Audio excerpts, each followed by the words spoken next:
Hey, what's up? Welcome back. Today I've got my plan with me for the week of June 14th through the 20th using the Juneteenth kit from PinkDiamondPlannerCo. And let me tell you, I'm obsessed with the final product, but it's a kit format that I've never used before, so there was definitely a bit of a learning curve for me. I pretty much only use SPC, Caress Press, and Sticky Essentials in this planner because they all have super similar formats, and I just like everything in my memory planner to be super cohesive. But it was important to me to use this kit for the week of Juneteenth, and I love how it turned out so much. It's just so freaking sparkly and so pretty in person, and like I just can't handle it in any capacity. It's so good. So for the base, I obviously got fully belligerent again and layered rainbow underlays from Girl Boss Anna over champagne lights underlays. I know the kit isn't rainbow, but I feel like rainbow in some cases is a neutral. Don't at me. No, but I feel like there are enough colors in this kit that the combo ended up looking really good, even if the kit itself isn't rainbow. Plus, it was Pride Month, so it was a subtle nod to the monumental contributions by Black people to the LGBT plus community. So that was my whole train of thought there. And then for the overlays, I used champagne lights, and for the day by day, I foiled everything myself in Sparkly Hollow because that's the closest thing I have to champagne lights. Plus, I really wanted to use some form of gold in this spread because it was the last match at Historic Crew Stadium, which was a pretty fucking big deal. And that was the highlight of my week. Probably, honestly, the highlight of my summer, if we're being real here. BRB, while I give you an abridged history lesson on the crew that you absolutely did not ask for, feel free to mute my ass.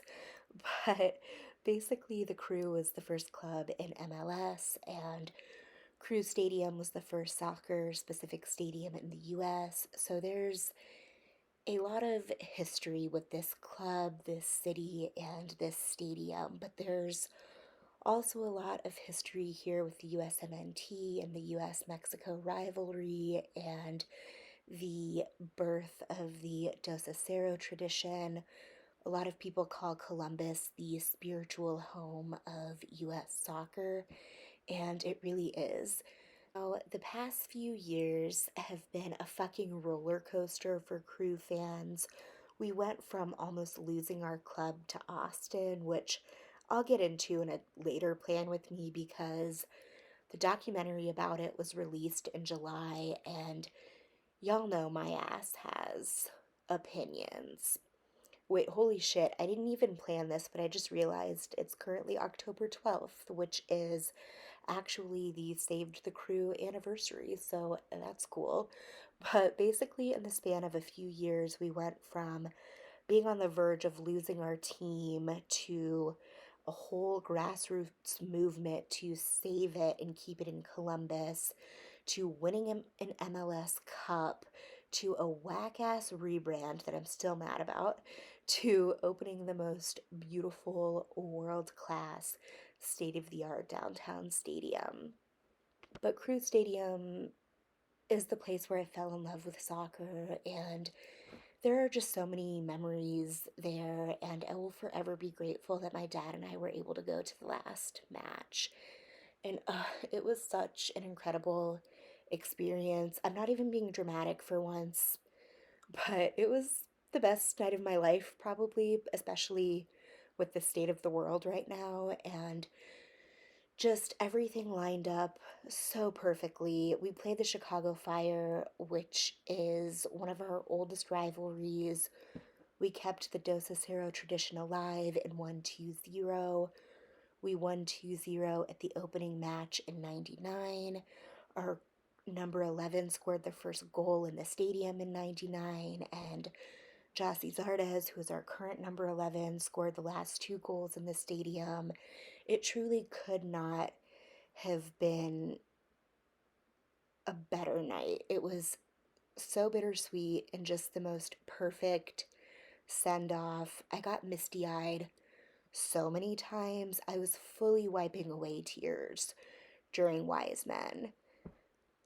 Okay, I know it's not called that, but like in Columbus it is, okay? But basically, at the end of each home match, the team and the supporters sing Wise Men to each other, and instead of you, we sing Crew. Don't ask. I'll link a video in the description.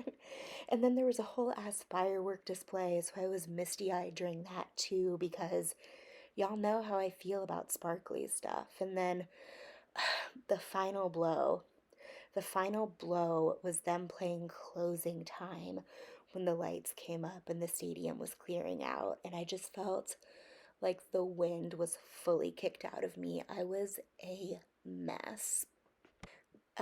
So anyway, sorry for the literal monologue. I'm gonna hop into the day by day here. So on Monday, my art shop officially opened. So I uploaded the announcement video, and thank you so much to everyone who ordered. I appreciate your support and encouragement so much. I'm gonna have some new stuff up within the next few months. I might even do some commissions. That's still TBD though, but I will definitely keep y'all posted. So I packaged up all the orders that day and tried to drop them off at the post office. It said it was open until 6, and I got there at like 4:45 and the desk was fully closed and the drop-off box was like broken, and there was one employee who tried to open it, but then she dipped out after like 30 seconds and told everyone to just come back tomorrow. And we were all like, okay, bestie. And then we finished watching the Euros matches from that day and played games and then ordered Donatos. If you don't have Donatos, sucks to suck, I guess, but it really is the best. Okay, so Tuesday it was announced that the new cruise stadium would be called Lower.com Field. It's it's a clunky name, but it's growing on me, and I really appreciate that it's a local company and that the CEO is a massive crew fan. I personally call it the LDC or the dot because Degrassi for life.